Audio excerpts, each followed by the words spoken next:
on the political agenda.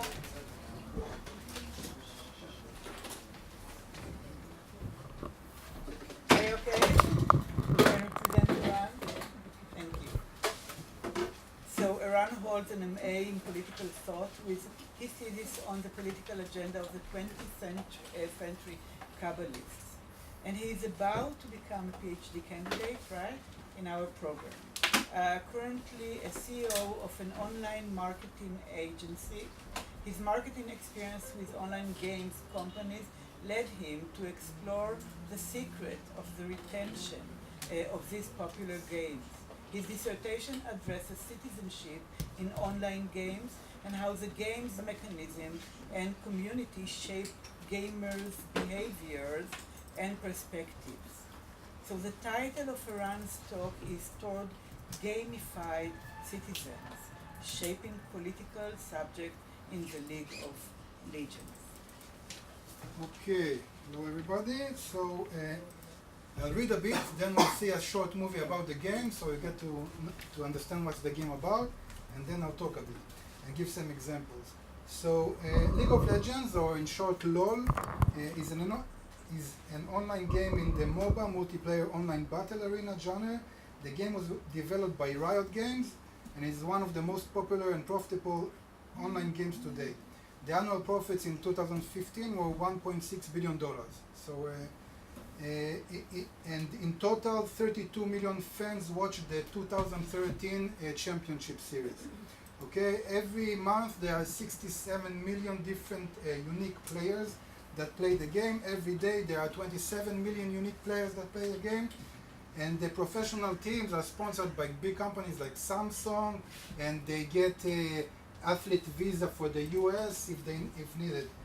LOL is another and broader aspect, the fact that it's part of a unique political initiative. In the year 2020, the Chinese government plans to launch a gamified reputation system. In order to launch it, the Chinese government recruited two mega corporations.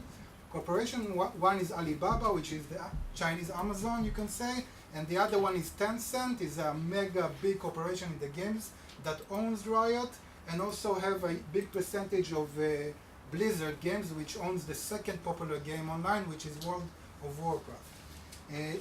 So the uniqueness of League of Legends, and why did I choose it, or why I chose it, there are three different layers or aspects or reasons. Its popularity, the fact that 67 unique players play it every month, which is like all population of London, New York City, and Israel combined together, and the fact that it's a social game, and there is in the theoretical field and literature, we have many examples how the social aspects of group play allows a deeper discussion of the concept of citizenship.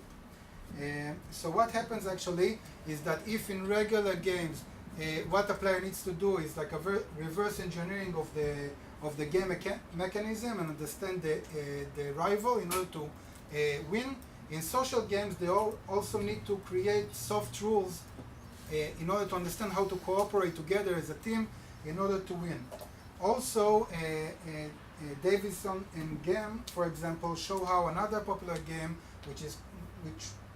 that was popular, America's Army, taught its players values like loyalty, duty, respect, commitment, self-sacrifice, trust, and other values. The game was about being a soldier in the American Army, getting recruited, and one of the dangers, for example, that they show is the fact that the game used to punish players who failed to contribute to their team. And actually what it did, it promoted the idea which frames individual agency as problematic and as one that needs to be sacrificed for the best interest of the group, in their words, okay? What is interesting in social games, that actually the perception of the player changes, because he needs to set the team before himself. So think of it in individual games, you're all alone, you need to win, you need to advance. In social games it's a bit different. Also the fact that digital games are like the ultimate biopolitical mechanism. because you create an imaginary world from nothing, from scratch. So you have the ability to create your own narrative, and you have the ability to create the reward and punishment mechanism. And if a player wants to engage in the game, he has to somehow relate or engage or be under the influence of that ideology. And and when you and in biopolitical terms, if you set such a thing, then actually you create a prototype of the ideal player, which is very similar to the prototype of the ideal citizen. Okay. So before we continue, I'll show you. I found a video. It's a bit old, 2 seasons ago of the game, where a player explains about the game. It's 2 minutes, so I think it's best in order to understand the game a bit. Okay. I hope the internet will work. We don't hear a thing. Okay. It doesn't work. Okay.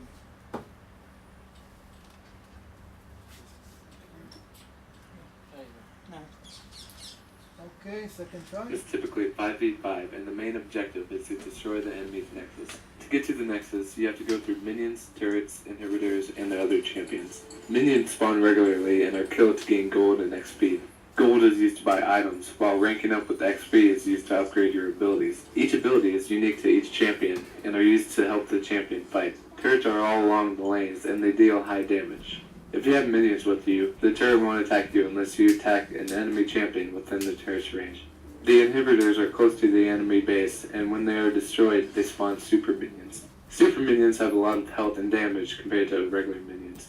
The other champions are other players who have the same objective as you. The main map, Summoner's Rift, has 3 lanes with jungle in between. The top lane is usually filled with champions that get a lot of health and armor throughout the game. Top laners are often referred to as tanks. The middle lane is usually filled with champions that get a lot of ability power throughout the game. Ability power makes the champion's abilities more powerful. Simple, right? The bottom lane is usually filled with one champion who gets a lot of attack damage throughout the game, and one champion who supports the other. Attack damage is the damage that is dealt when the champion does a basic attack. Bottom laners are often referred to as ADC, or attack damage carry, and the support. Welcome to the jungle. We have fun and games. The jungle is the area between the lanes that is filled with monsters. The monsters in the jungle are the wraiths, wolves, wights, golems, ancient golems, lizard elders, dragon, and baron nasher. There is often a jungler who goes around the jungle and kills the monsters for gold and XP, with the exception of the dragon and baron, because killing those often requires teamwork. The jungler also has the job of ganking for his teammates. When a friendly lane is getting pushed back, the jungler often comes and ganks for his teammate looking for kills. After your team has made its way through the turrets and inhibitors, you can attempt to destroy the enemy nexus. Once it's destroyed, you win. Okay, so this is the game. It's very complicated. The players themselves compare it to chess or very fast-forward chess. A lot of strategy, a lot of calculation, statistics. You need to know how much gold you have, how much damage does the opponent have, where in the map the other members are located. In the team, you need to have someone who's support, who's like a semi-coach, who sees the whole picture and can help all of the team. So if you're talking about professional teams, for example, that's what you do in life. You go to a gaming house, you eat, sleep, live in that house with a group, and play games all day with your coach. That's how they win champions. And again, because there is a lot of money in the industry, first place every year gets like $5 million a reward, second place gets $3 million, and there is a lot of money from sponsorship, so people get very professional at that. So the goals of the study is to understand the citizenship and how it comes to be in League of Legends. And there are 3 parts of the study: the citizenship part, different types of citizenship, and how it come to be. The second part is biopolitics mechanism, which I'll discuss today. And the third part is about the community of practice. What are the values of the practice and the profession that the community promotes? So this is about the study project. Now, what I'll show today,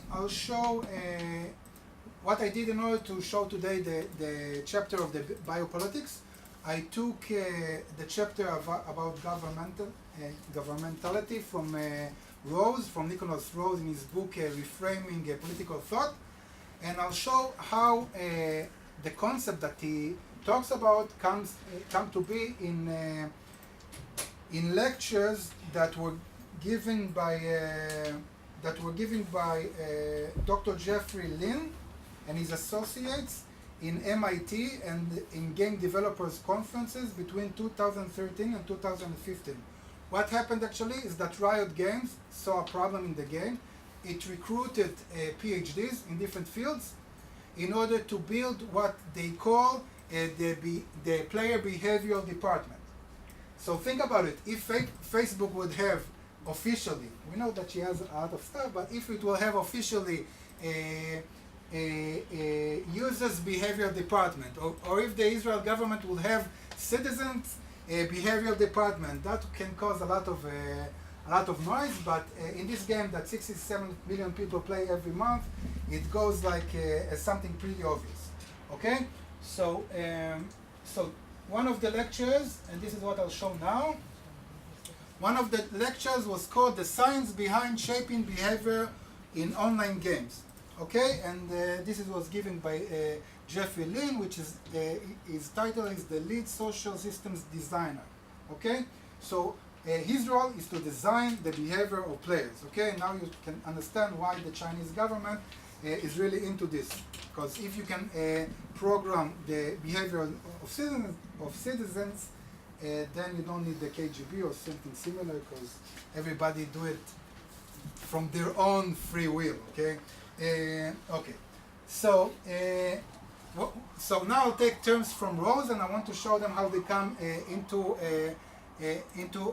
I want to give examples from the slideshow that he gave in his lecture. Okay, so one of the main aspects of governmentality is intelligibility, meaning the ability to explain what you do. So Rose says, who can speak? Okay, you need to decide who can speak according to what criteria of truth, from what places, authorized in what ways, through what media machines, utilizing what forms of rhetoric, symbolism, persuasion, sanctions, or seduction. Okay, so this is something you need to do. And what these guys did? They took three leading PhDs, one from cognitive science, one from psychology, and one from cognitive neuroscience, and they set them as a department that needs to design players' behavior, okay, of all these 67 million people. The second thing, you need to diagnose, because if I want to create a change in behavior, I need to set the problem. If I frame the problem, then I can say how I'm going to fix it or change it, okay? So they decided that the problem, and this is something similar that comes up from interviews I did with players, is the toxication or the toxic behavior of the community. Meaning what you can call verbal violence, or the fact that people go against their team in the game. And this causes a lot of frustration, because if you go into a game which takes between 30 minutes to 45 minutes, and you invest time with that, and you need to get professional, and then suddenly you get, according to their quotes here from people I did an interview with, you get a Polish child, 13 years old, that decides to go alone, not with his team, or decides to blow everything because he had a bad day in school, then you have a very frustrating experience in the game, okay? So this is a quote from the chat. In the game you have a chat that you can talk. So for example, it gives you an example. One of the players says, I go to work, this is a waste of time. Your mom should have cancer, Raven. Raven is the other player, and Raven says, my mom's dead, but at least she didn't die from the ref camp, from one of the monsters in the game, okay? So this is the problem that they set on the table like 7 years ago as something that they want to change. Now you need to talk about the governable subjects. Who are the subjects that you're going to change? So Rose says it is a little variegated. How do you say this word?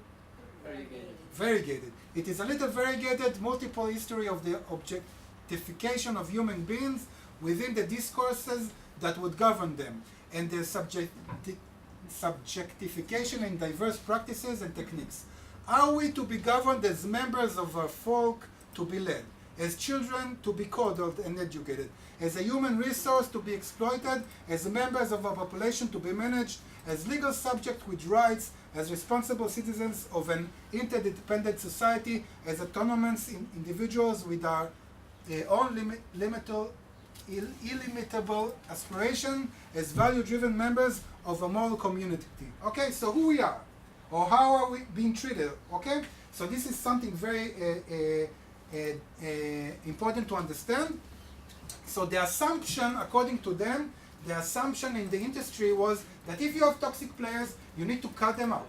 You need to throw them out of the game and don't let them come in. But because this is a free-to-play game, people can easily come back in. Okay, so they needed to develop another tactic, and they decided that if we remove all toxic players from the game, do we solve the player behavior problem? No. So what do we need to do? And they back it up. It's not reading here. They back it up with the data that every player can have a bad day. So they're talking about correction of behavior. So we don't throw people out. We need to correct their behavior. Okay. So this is something very important about the subjects. They are subjects that sometimes have bad days, and in these bad days, we need to help them or correct their way of conduct.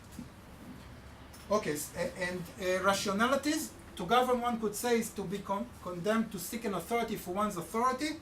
So what is the justification of their actions?